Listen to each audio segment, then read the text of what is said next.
Radio City podcast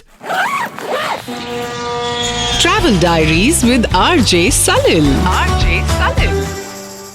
hello and welcome to Travel Diaries, एक ऐसा माध्यम जिससे मैं आपको बैठे बैठे पूरी दुनिया की सैर करवा दूंगा। ट्रैवल डायरीज में अर्णव शुक्ला एक बार फिर से आज मेरे साथ and way travelling the world literally. कई बार लोग बोलते हैं यार इंटरनेशनल डेस्टिनेशन ऐसी कुछ बताओ हमें जो सस्ती भी हो, टिकाऊ भी हो, लेकिन यार बहुत कुछ देखने को मिल जाए, फैमिली भी जा सकते हैं, खाने पीने की भी चीज़ें हों। तो आई हैव डिसाइडेड कि मैं आपको ऐसा ले जाऊंगा डेस्टिनेशन जो मुंबई से हार्डली 2 आवर्स दूर है, और एक्चुअली दिल्ली का भी देखे तो ज़्यादा दूर नहीं है, लेकिन पानी के उस पार है।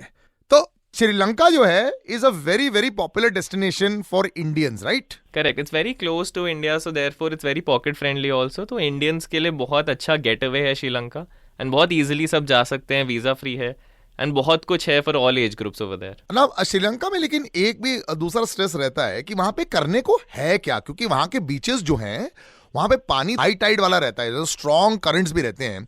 सो आप क्या बोलेंगे, क्या हमारी आइटिनरी बननी चाहिए अगर किसी को भी श्रीलंका जाना है? जी, तो मैं आपको एक परफेक्ट आइटिनरी सजेस्ट करता हूँ। आप यूजुअली लैंड करोगे कोलंबो में, you spend 1 or 2 days over there. फिर वहाँ से आप बीचेस की तरफ हेड करोगे जो कि है बेंटोटा और Mirissa. Mirissa is the more famous one, Bentota थोड़ा ऑफ बीट है। बेंटोटा में आपको भीड़ नहीं मिलेगी और आप बहुत ज़्यादा टाइम स्पेंड कर सकते हो बीचेस पे अकेले। फिर उसके बाद आप मेरिसा जाते हो जहाँ पे आप वेल वॉचिंग और डॉल्फिन वॉचिंग कर सकते हो, जो बहुत ज़्यादा फेमस है वहाँ पे, एंड लोग यूजुअली बोट्स लेके उसके लिए जाते हैं। डॉल्फिन आपको हर बार दिखती हैं, वेल्स थोड़ा रेयर सिनेरियो होता है कि अगर आप 3-4 बार में से एक बार आपको दिख जाए, तो वो एक थोड़ा रेयर फिनोमेना होता है, बट डॉल्फिन ढेर सारी आपको हर बार दिखती है वहाँ पे। एंड मेरिसा में आप स्कूबा डाइविंग भी कर सकते हो, बहुत फेमस स्पॉट है वो स्कूबा डाइविंग के लिए। अगर बारिश नहीं हो रही है तो it's a very beautiful spot जहाँ पे आप स्कूबा कर सकते हो। उसके बाद you go to the beautiful town of Ella, जहाँ पे लैंडस्केप थोड़ा चेंज होता रहता है। आप थोड़ा माउंटेन्स की तरफ बढ़ रहे हो, वहाँ पे बीच क्लब्स भी हैं आपके पास रात को पार्टी करने के लिए, एंड बहुत सी क्यूट सी स्ट्रीट्स हैं जहाँ पे ढेर सारे कैफेज, बार्स, क्लब्स हैं जहाँ पे आप वॉक करके, हॉप करके सब एक्सप्लोर कर सकते हो।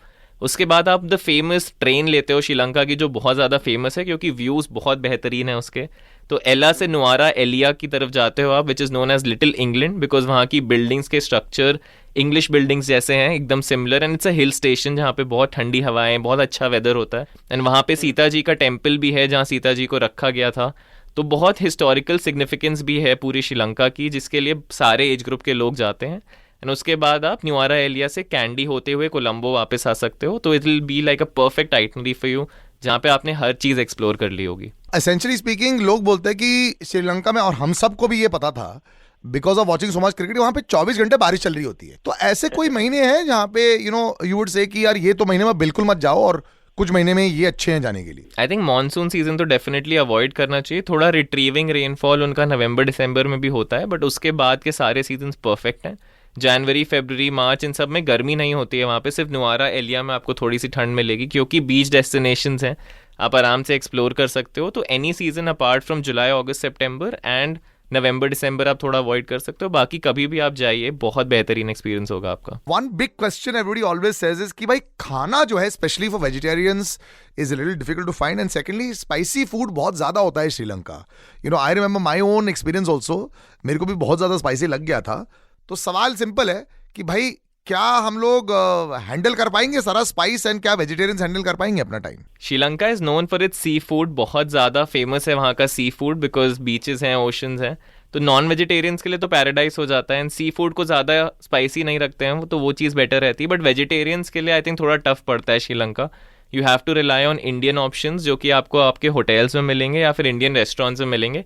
तो वो ऑप्शंस बहुत है आपके पास, अगेन क्योंकि इंडिया बगल में है, बहुत सारा इंडियन टूरिज्म वहाँ पे होता है, तो वो ये ऑप्शंस आपके लिए ओपन रखते हैं। एंड इन जनरल कैफेज में आपको वेज फूड मिल जाएगा, it's not as difficult as any other country like Thailand, Kazakhstan. तो आपको चीज़ें मिल जाएंगी, बट हाँ, नॉन वेजिटेरियंस के लिए बहुत ज़्यादा ऑप्शंस होंगे।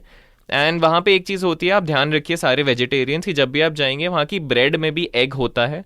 तो आपके होटल्स में भी जो ब्रेड यूज हो रही है उसमें एग का डो होता है, तो उस चीज के बारे में आप पूछ लीजिएगा जरूर जब भी आप जाएं। So this obviously is a different zone over there. What about the usual shopping and jewelry वगैरह, ये सब अगर कोई लेना चाहता है, is it a place where people actually go and shop या फिर no?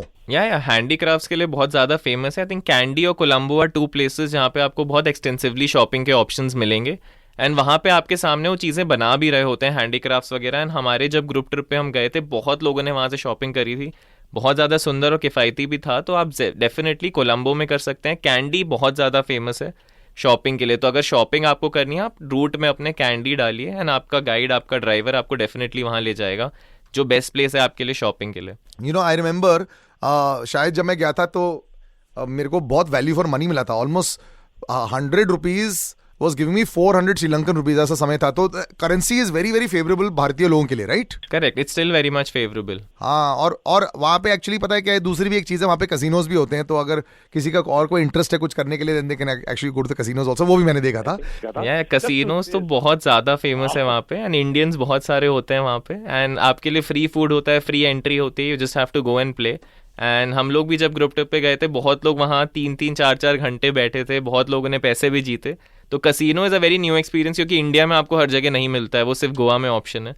तो दैट इज समथिंग जो आप जाके कोलंबो में एक्सप्लोर कर सकते हो। एनी डोंट्स जो आप बोलते हो कि यार बिल्कुल ये तो मत ही करना श्रीलंका में? आई थिंक एक डोंट जो मैंने अभी बताया कि वहाँ के बहुत से वेज खाने जो आपको यूजुअली इंडिया में वेज लगेगा, जैसे कि ब्रेड है, वहाँ पे एग मिला होता है, तो आप जरूर उस बारे में पता कर लीजिए। आप जब भी मिरीसा जाएं, क्योंकि आप वाटर एक्टिविटीज भी करने वाले हैं, तो थोड़ा वेदर चेक करके जाइए, क्योंकि अगर बारिश हो गई तो आप स्कूबा, स्नॉर्कलिंग ये सब नहीं कर पाओगे। तो आपका आइटनरी उस हिसाब से होना चाहिए कि कब वेदर आपके लिए फेवरेबल है।